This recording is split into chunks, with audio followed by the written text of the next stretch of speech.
जोवती मन भावा सो बर पावा, फिर गए पति लोक आनंद भरे। मन चाहा वरदान प्राप्त किया किससे? राम जी से। राम जी पांव में तो धूल लगा था, गए पांव ऊपर किए और थोड़ा पांव हिलाए, उसका रज कण झरके और अहिल्या जी के ऊपर पड़ा और अहिल्या जी उठ के खड़ी हो गई। भगवान ने रखा नहीं। बाबा कहते हैं परसत पद पावन शोक न सावन, प्रगट भई तप पुंज सही, देखत रघुनायक जन सुखदायक, सन्मुख होई कर जोरी रही, अति प्रेम अधीरा पुलक शरीरा, मुख नहीं आवै बचन नहीं, अतिशय बड़ भागी चरण लागी, जुगल नयन जलधार। जैसे रजकरण का स्पर्श भैया अहिल्या खड़ी हो गई। आगे राम जी पूछा आप राम है ना?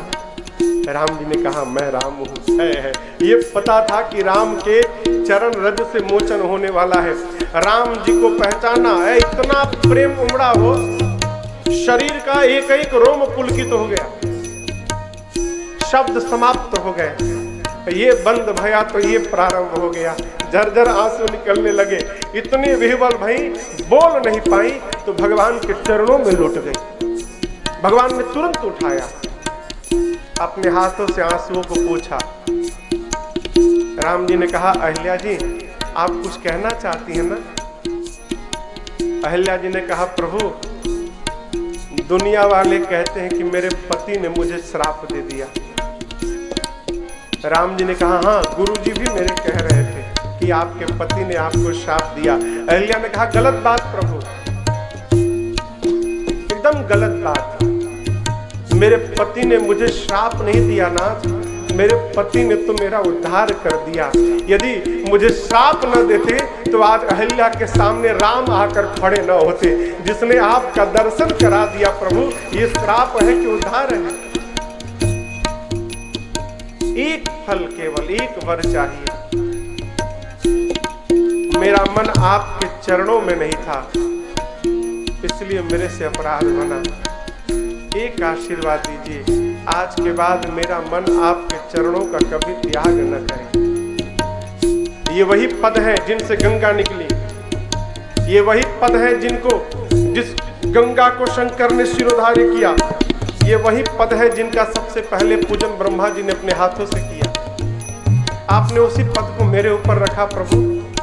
आज मेरे से अधिक भाग्यशाली संसार में दूसरा कोई नहीं।